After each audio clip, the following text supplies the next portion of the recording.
सर्वेषां स्वस्तिर्भवतु सर्वेषां शान्तिर्भवतु सर्वेषां शान्तिर्भवतु।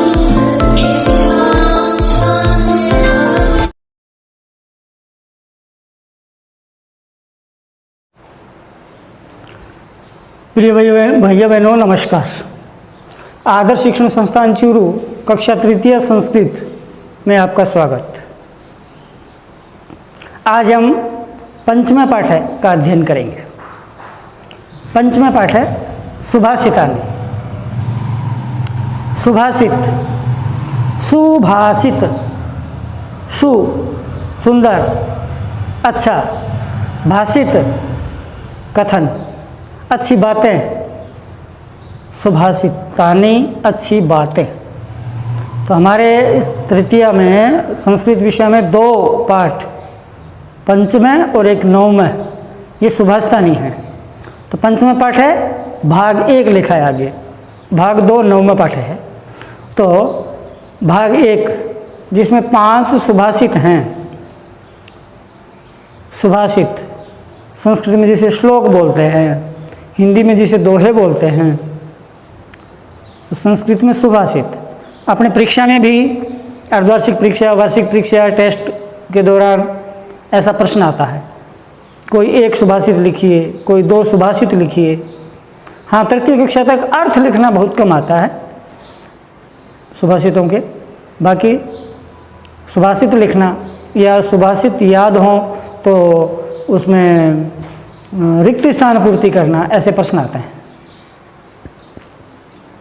तो आज पंचम पाठ है सुभाषितानि के अंतर्गत, जिसमें 5 श्लोक हैं, 5 सुभाषितानि हैं, उनका अध्ययन करेंगे।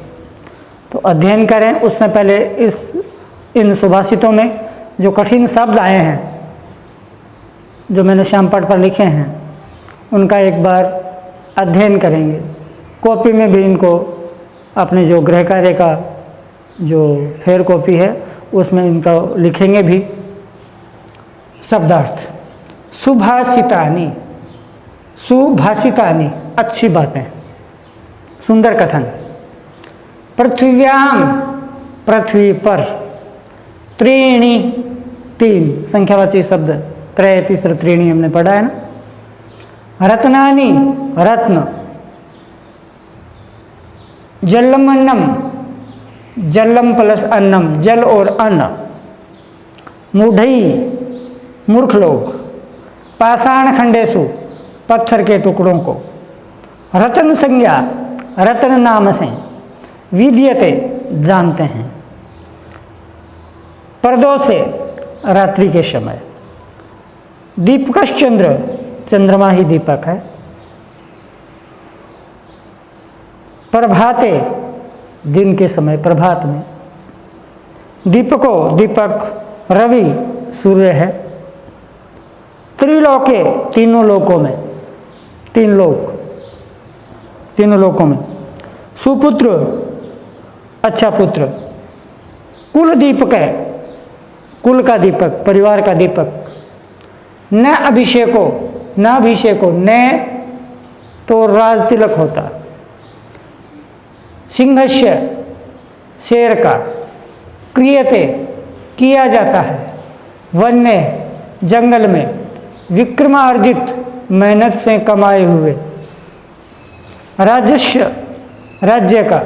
स्वमेव, स्वयं ही। मृगेंद्रता, राजकीय सुख जो होता है उसको मृगेंद्रता बोलते हैं।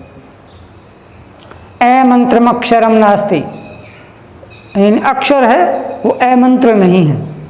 नास्ति मूलम न औषधम, यानी कोई भी जड़ नहीं जो औषधि न हो। अयोग्य, बेकार, नाकारा। पुरुषो नास्ति, पुरुष नहीं है। योजकस्तत्र, उनको जोड़ने वाला, उनको मिलाने वाला। दुर्लभ, कठिनाई से मिलते हैं। को अति भार है, यानी कोई अत्यधिक भार। समर्थ नाम, समर्थ के लिए। किम दूरम, क्या दूरी। व्यवसायी नाम, व्यापारियों के लिए, व्यवसायी के लिए। को विदेश है, क्या विदेश। सुविद्या नाम, विद्वानों के लिए। कै परे, कौन पराया है, प्रियवादी नाम, प्रिय बोलने वालों के लिए। इस प्रकार ये जो 5 सुभाषित है उनमें ये मुख्य रूप से कठिन शब्द हैं जिनका अभ्यास करेंगे, कॉपी में लिखेंगे, ठीक है। इसके अलावा ये 5 जो सुभाषित है हमें कंठस्थ याद करने चाहिए, तो इनका उच्चारण करेंगे। प्रथम सुभाषित है आपके पाठ्यपुस्तक में, पृथ्व्यां त्रीणि रत्नानि जलम अन्नम सुभाषितम। अभ्यास करेंगे, पृथ्व्यां त्रीणि रत्नानि जलम अन्नम सुभाषितम मूढ़ै पाषाण खंडेषु रतन संज्ञा विधीयते। एक बार फिर से पूरे श्लोक का, पूरे सुभाषित का दोहरान। पृथ्व्यां त्रीणि रत्नानि जलम अन्नम सुभाषितम मूढ़े पाषाण खंडेषु रतन संज्ञा विधीयते। ठीक है, दूसरा श्लोक, दूसरा सुभाषित दोहरान करेंगे, पीछे बोलने का अभ्यास करेंगे। प्रदोषे दीपकश्चंद्र प्रभाते दीपको रवि त्रैलोके दीपको धर्म सुपुत्र कुलदीपकः। प्रदोषे दीपकश्चंद्र प्रभाते दीपको रवि त्रिलोके दीपको धर्म सुपुत्र कुलदीपकः। संयुक्त अभ्यास पूरे श्लोक का। प्रदोषे दीपकश्चंद्र प्रभाते दीपको रवि त्रैलोके दीपको धर्म सुपुत्र कुलदीपकः। ठीक है, तीसरा श्लोक। न अभिषेको न संस्कार सिंहस्य क्रियते वने। हाँ, प्रथम पंक्ति। न अभिषेको न संस्कार सिंहस्य क्रियते वने। द्वितीय पंक्ति। विक्रमार्जित राजस्य स्वमेव मृग्यन्द्रिता।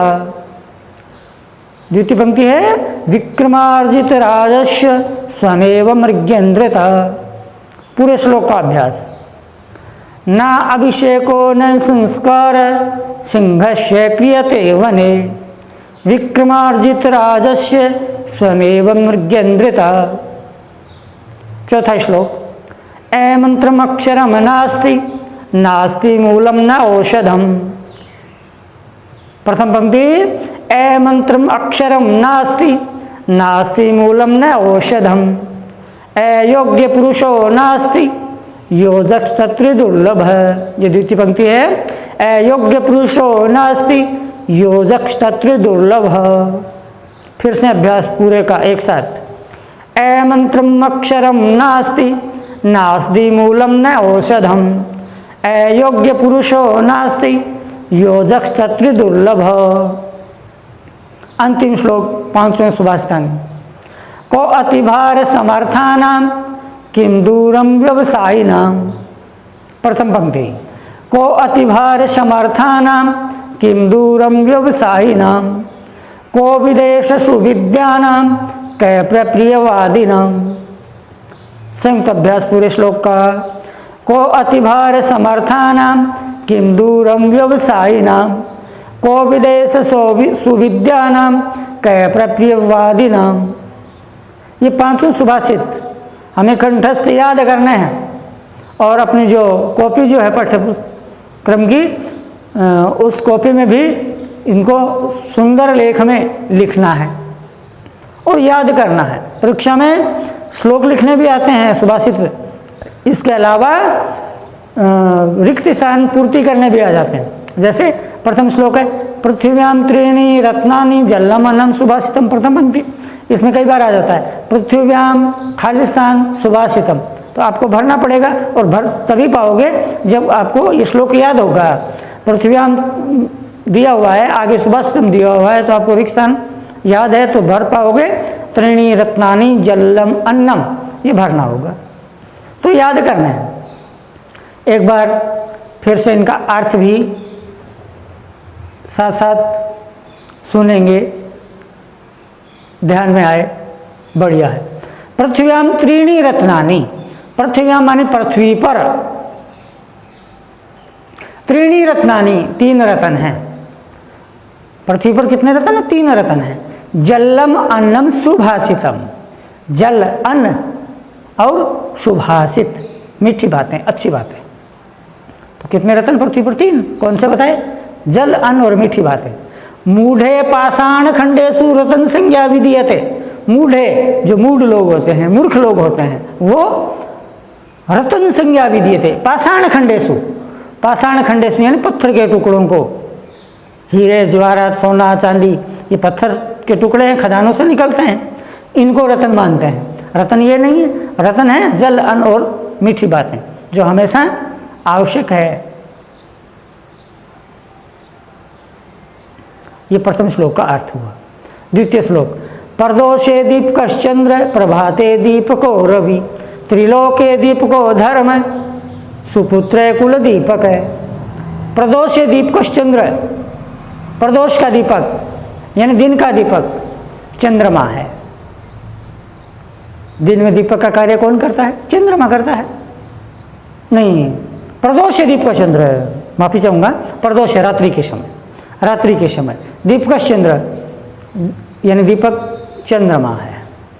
रात्रि के समय अगर प्रकाश हमें मिले तो वो है चंद्रमा का, तो रात्रि का दीपक चंद्रमा है। प्रभाते दीपको रवि, प्रभाते दिन के समय, दीपको रवि, दीपक रवि सूर्य है, दिन का दीपक सूर्य है। त्रिलोक के दीपको धर्म है, और तीनों लोकों का जो दीपक है वो कौन है? धर्म है। धर्म तीनों लोकों में साथ देता है, राह दिखाता है। तो दीपक जो तीनों लोकों का दीपक है वो धर्म है। सुपुत्र कुल दीपक है, और सुपुत्र अच्छा जो पुत्र होता है, सुपुत्र जो होता है वो कुल दीपक है, कुल दीपक है, वो कुल दीपक है यानी परिवार का दीपक है, परिवार को राह दिखाने वाला है। तृतीय श्लोक, ना अभिषेको न संस्कार सिंहस्य क्रियते वन, न अभिषेक किया जाता, अभिषेक बोलते हैं राज तिलक करना, न संस्कार है और न ही उनका कोई संस्कार होता। 16 संस्कार नाम सुने ना, गर्भाधान से लेकर के अंतिम संस्कार, देहावसान के बाद 16 संस्कार, तो ऐसे नहीं कोई संस्कार होते। सिंह से क्रियते वन में, शेर का किए जाते हैं वन्य जंगल में, यानी ये न तो उनका राज तिलक किया जाता है, न शेर का कोई जंगल में संस्कार किया जाता है। विक्रमार्जित राजस्य, स्वयं अपने विक्रम के पुरुषार्थ के बल पर, अपने मेहनत के बल पर, राजस्य अपने राज्य पर, मर्गेंद्रता राज करता है, यानी जंगल को जिन्होंने राजा बना लिया वो शेर जंगल पर अपने मेहनत से राज करता है। ठीक है। चतुर्थ श्लोक, चौथा सुभाषितानि, अमंत्र अक्षरम नास्ति, यानी ऐसा कोई अक्षर नहीं है जो मंत्र न हो। अमंत्रम यानी ऐसा कोई अक्षरम, अक्षर नहीं है, यानी कोई ऐसा अक्षर नहीं जो मंत्र न हो। नास्ति न मूलम न औषधम, और ऐसी कोई मूल नहीं है, जड़ नहीं है जो औषधि न हो। जितने भी जड़ हैं वो सब औषधि हैं।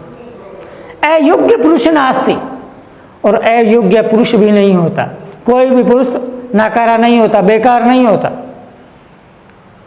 योजक तत्र दुर्लभ है, उनको जोड़ने वाला दुर्लभ है। अब प्रत्येक अक्षर मंत्र होता है, लेकिन उसका हमें उसका ध्यान होना चाहिए, उसका ज्ञान होना चाहिए, तभी वो अक्षर है वो मंत्र है। प्रत्येक जड़ औषधि कैसे हो सकती है? प्रत्येक जड़ औषधि है, उसमें कोई संदेह नहीं, लेकिन वो औषधि तभी है जब उसका ज्ञान हो। पुरुष कोई भी नाकारा नहीं है, वो भी योग्य है, अयोग्य नहीं हो सकता, लेकिन उसको भी उसके में क्या योग्यता है उसको परखने वाला होना चाहिए।